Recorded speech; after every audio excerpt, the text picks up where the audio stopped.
models of reflection.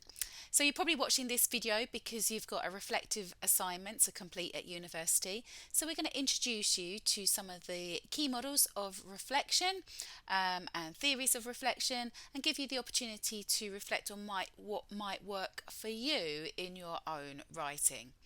So I'm going to explore 4 different models of reflection, and the first one that we're going to look at is Rolfe's et al. 2001 model of reflection. Rolfe et al.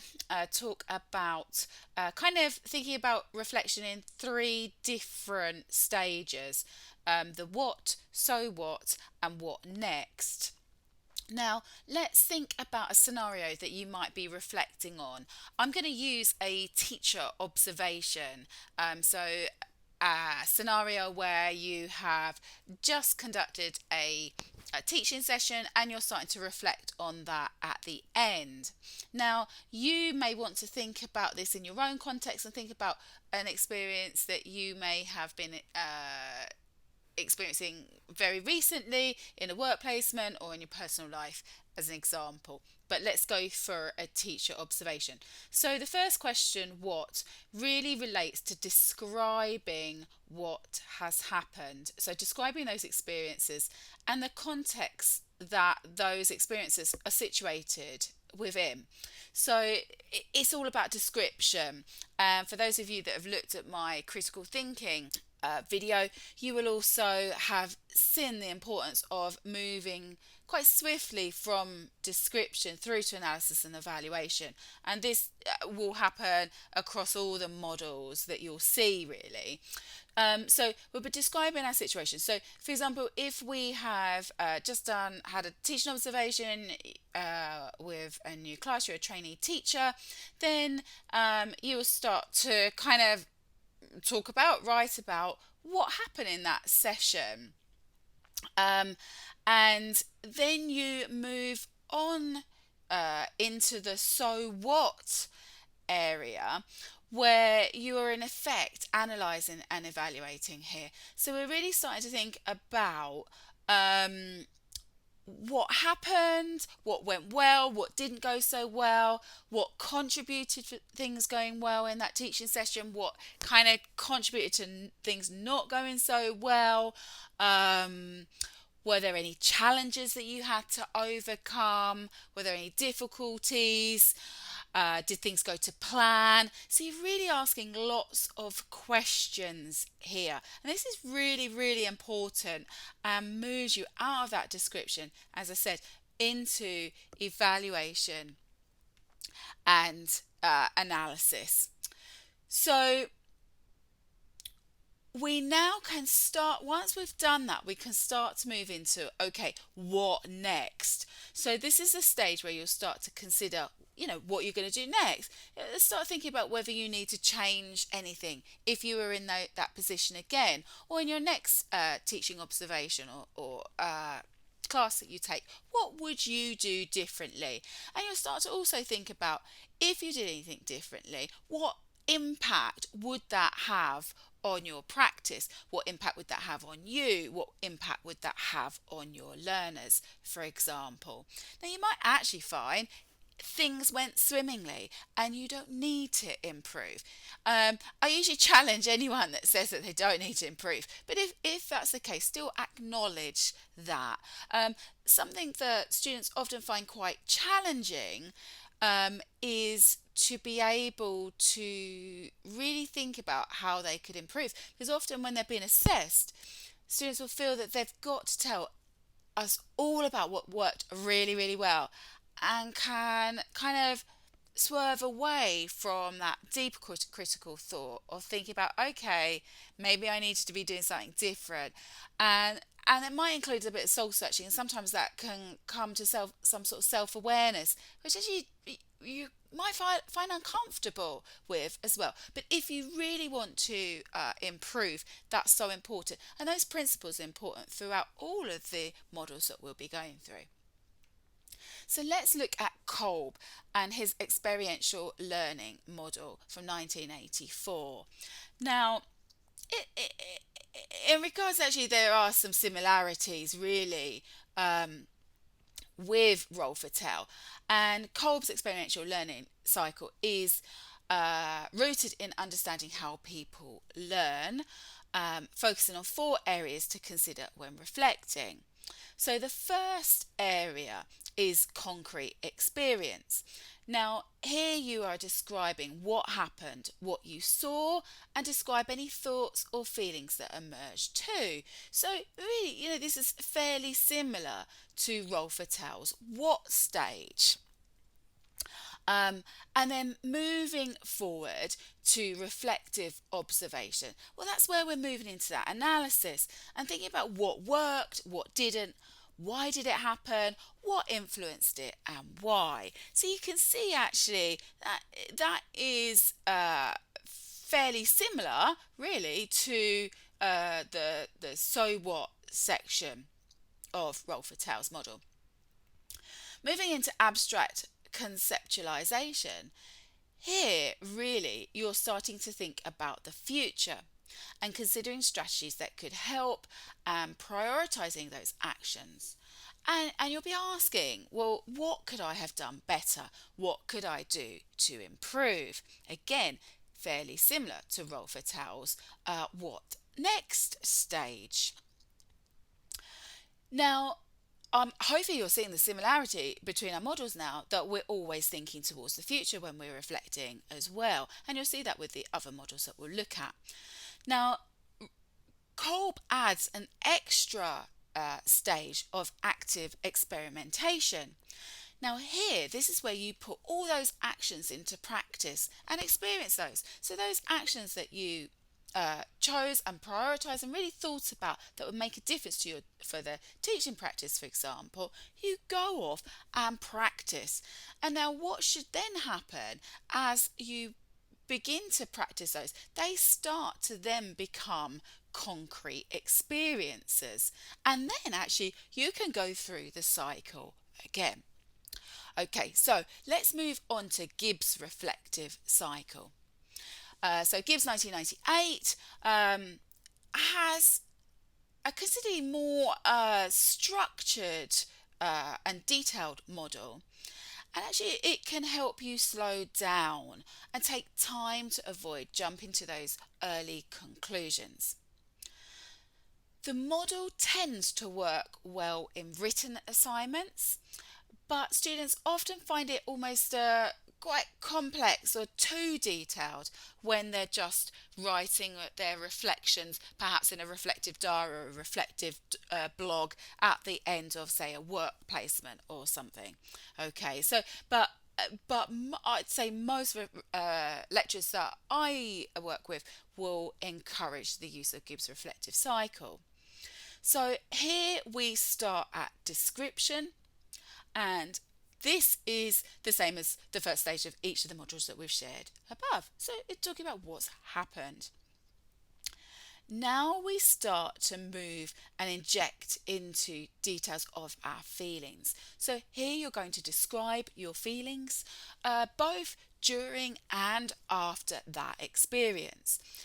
And also, we encourage you to explore how others react too. So if you're working with others, so for example, in that teaching observation, you're working with your learners, then think about their feelings and how they might be feeling during and after your teaching session.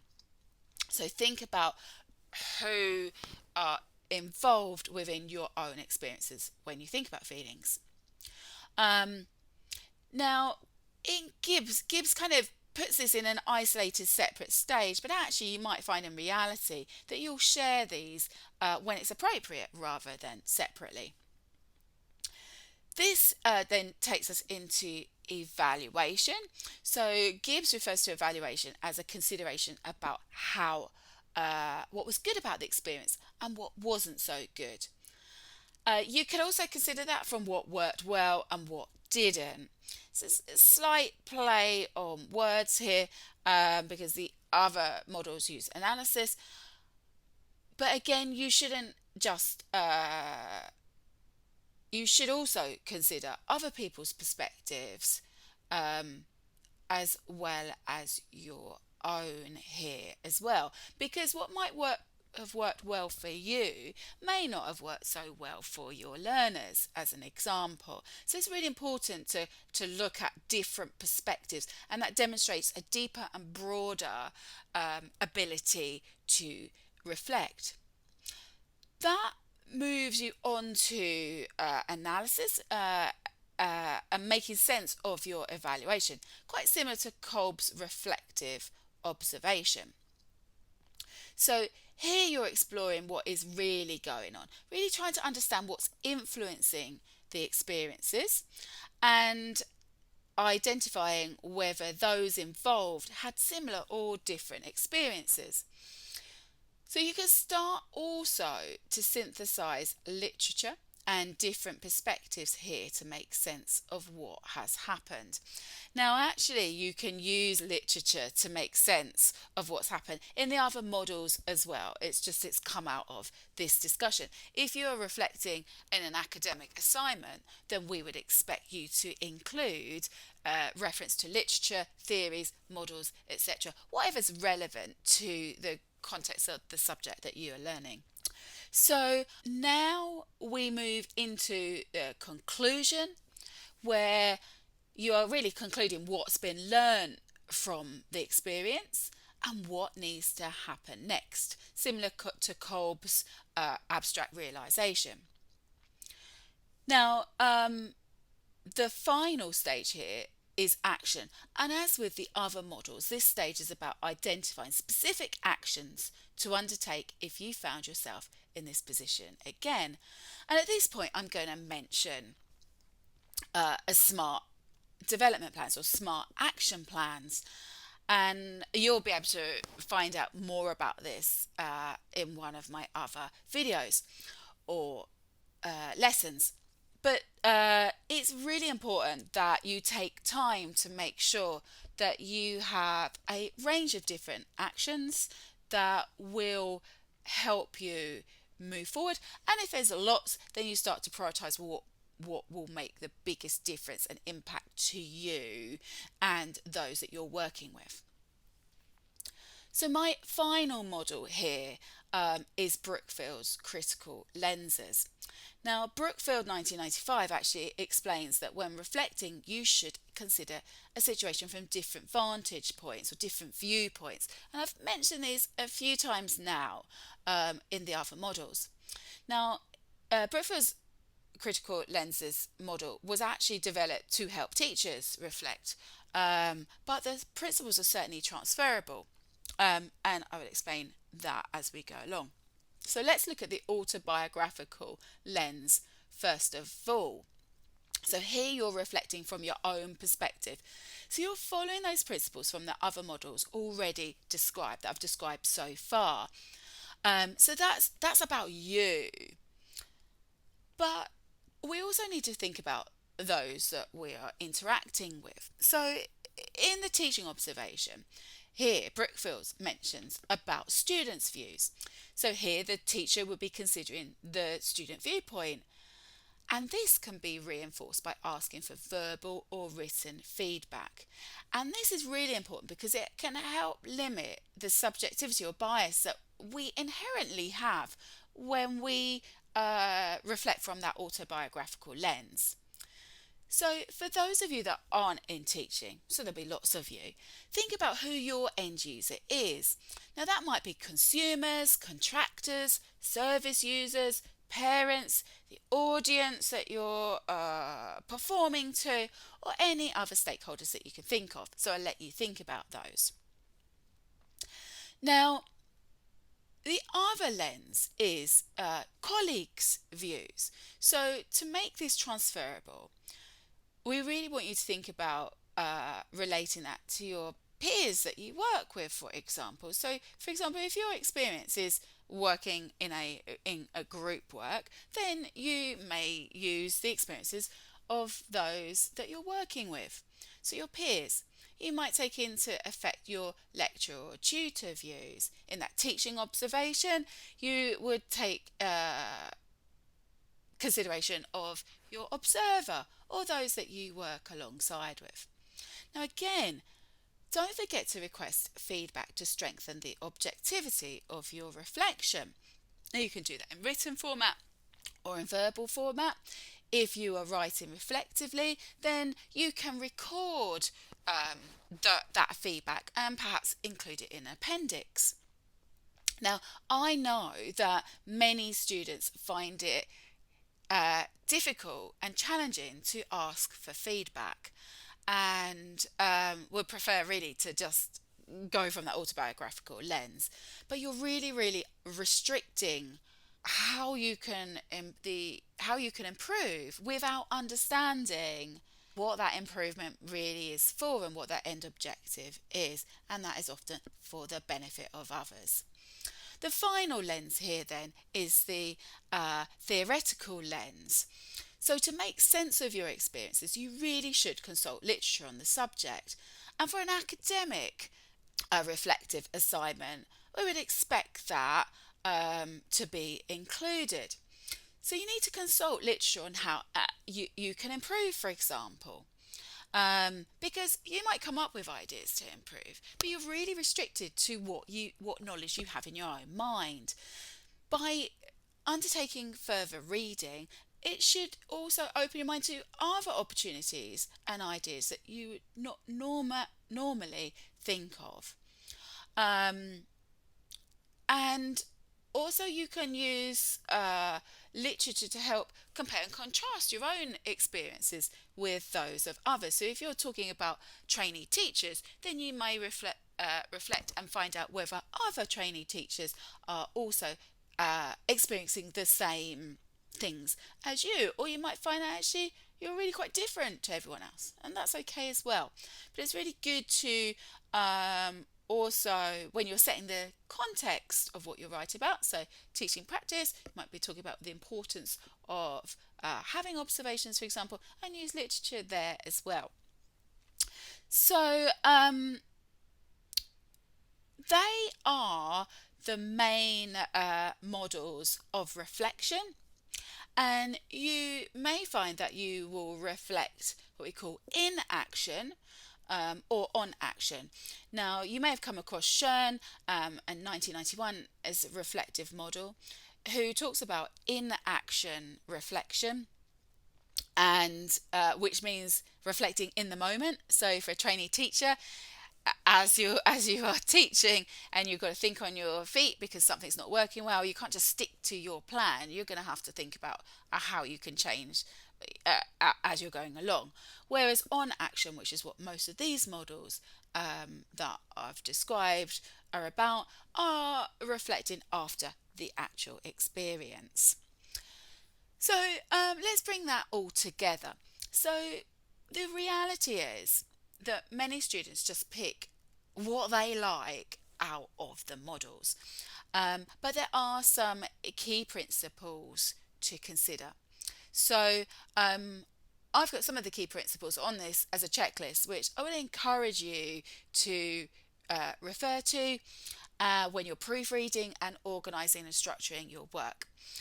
I would always encourage you to speak with your module leaders, your lecturers, to check that what I've got here is what they are looking for too from your assignment. So let's think about these. Have you used a reflective model consistently? Consistency is really important. You can't use one model for one experience and then go and use another model for a different experience. The flow is not there. So we need to make sure you're consistent with the model or combination of models that you're using. Have you made reference to your feelings and those of others? Have you demonstrated your critical thinking skills? Are you analysing and are you evaluating? When you are doing that, it's really important to make sure that you address why you think something's happened. So, what are the influencing factors that's really made that experience happen? And as you do that, don't just stop at the first response that you have. Make sure that you go and ask yourself, what else? So, in addition to one influencing factor, are there other influencing factors? When you start almost like peeling layers back of an onion and asking, what else? What else? Until you've exhausted the options. Look at your written work And think about, have you spent more time describing the experience than actually analysing and evaluating and thinking about moving forward? If you're spending more time on description, you need to really think about that balance and take time to work on that. Now, you might find that you are able to use an appendix, and you could put some of that description in an appendix and reference that in the body of your writing. Have you referred to theory and literature as much as possible? And made sense of that, your reflections, by referring to theory and literature?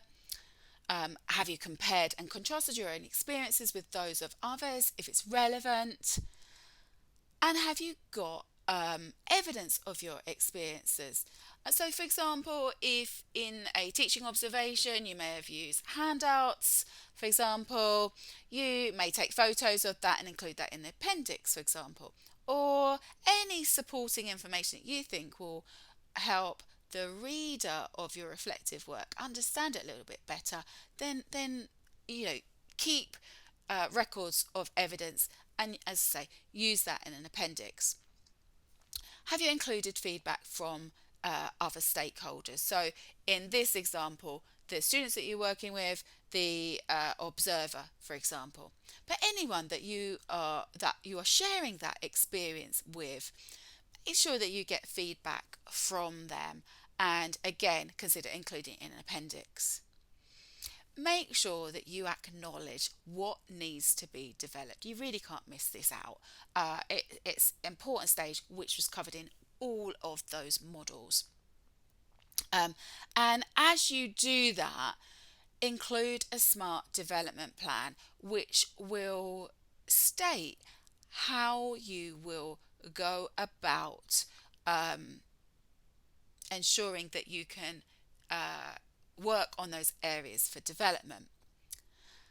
And really, that's it. So I would really encourage you to use this as a checklist, copy it, make some notes, use that, and as I say, take time to speak to your own lecturer to see what they would be looking for too. And here we've got some references. So now I'm going to leave you to really think about and reflect on how you are going to think reflectively and write reflectively as well. Hope you found this of use, and I wish you all the best with this. Thank you for listening.